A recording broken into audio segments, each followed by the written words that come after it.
parler de l'influence de Valérian.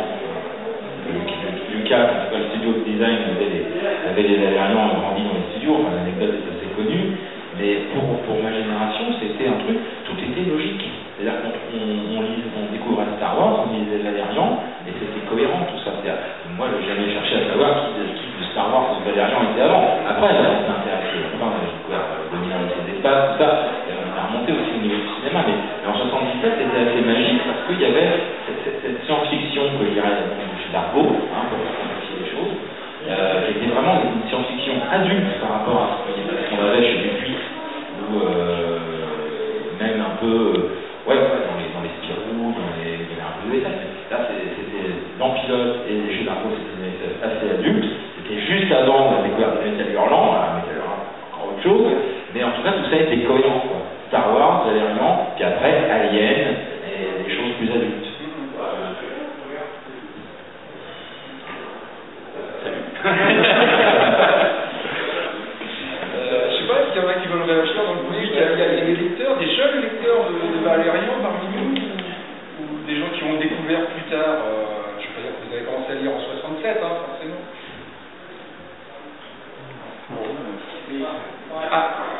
Moi j'ai commencé, j'ai découvert Valérian, j'ai rencontré Valérian étant petit, j'avais jamais osé le lire, et j'ai découvert il y a à peu près 1 an la sortie d'intégrale de Valérian. C'est vrai que maintenant je suis tombé vraiment assez une regrette de ne pas l'avoir lu plus jeune. J'ai l'impression qu'il m'a manqué quelque chose. Mais parce que vous dites que vous connaissiez, mais vous ne... C'est simplement que c'était pas mal. Non, je sais pas, No, it's perfect. Je pense que quand on est jeune, justement, ça dépend comment on est élevé ou pas, on est plus vers Disney, plus vers Pilote, plus les fantasmes.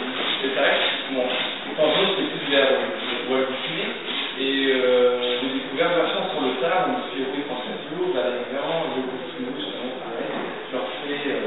Et c'est des trucs qui, quand j'ai vu l'intégrale, j'aurais pu lire ça récemment. Ouais, mais de toute façon, il n'y a pas d'âge pour découvrir. Il y a toujours un plaisir de lecture qui est très long. Comme on a 2 dessinateurs avec nous, qui ne disent rien, donc on va les faire un petit peu travailler. On va commencer par Christophe. Toujours en rapport avec Valérian, est-ce que toi, tu as eu une influence de la lecture de Valérian par rapport à ton travail de dessinateur, ou est-ce que c'est un univers qui t'a attiré, qui t'a fait comme fait découvrir la SF? Oui, j'ai découvert Valérian adolescent, en fait. Mais alors, en fait, mon premier contact avec la bande dessinée, ça a été avec les trucs qu'on trouvait en fait en presse. Parce que c'est vrai que c'était moins cher, c'est vrai qu'un album, pour un gamin ou pour un gamin, c'est un peu plus élevé, et mes parents nous donnaient ça d'argent de poche. Et en fait, j'ai découvert en fait Valérian et Laureline, j'étais en centre anglais en fait. Enfin, j'étais parti en colonie, et là mes parents m'avaient donné du pognon, et là j'avais claqué mon pognon en achetant des Valérian et Laureline. Mais c'est vrai qu'au départ, j'ai eu une influence plutôt américaine avec les comics, avec le dessin très dynamique, avec un côté très axé sur les personnages, très dynamique. Puis après, c'est vrai que j'ai découvert avec la BD franco-belge, notamment Valérian, puis des gens comme Moebius, Druyer, toute la veine onirique. Les jeux associés en fait. J'ai découvert qu'on pouvait aussi créer des univers, qu'on pouvait aussi beaucoup plus voyager, faire des paysages, et oui, changer vraiment. Je m'étais aperçu en fait sur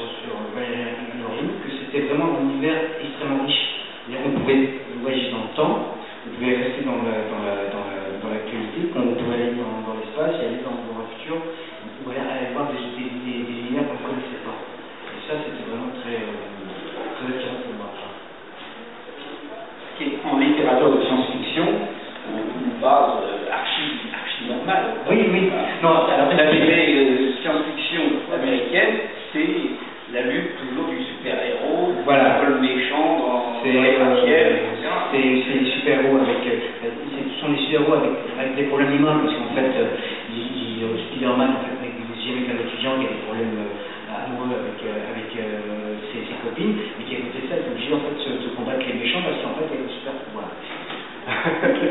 Mais c'est vrai qu'alors que bon, sur la BD franco-belge de cette époque-là, bon, moi j'ai pas connu le 68 parce que je suis en 68, j'étais juste en projet. Voilà. Bon, ceci dit, j'étais peut-être en gestation en 68. Non, en fait, moi j'ai pilote, j'ai pas connu, j'ai connu Pilote et Charlie la fin du magazine. Moi, c'est vrai que j'ai plus connu en fait la fin de Métal Hurlant. Voilà. Et puis bon, après, c'est vrai qu'aussi à cette époque-là, j'ai découvert aussi à la littérature. Alors, comme Robert Howard, comme Le Barbare. J'ai utilisé aussi du fantastique comme j'ai découvert aussi Technique à ce moment-là. J'ai découvert comment il s'appelle j'ai un problème avec les mémoires de nous, j'ai découvert Le Barbare, ok, ouais. Un des mecs de la littérature fantastique, Lovecraft, voilà. Donc,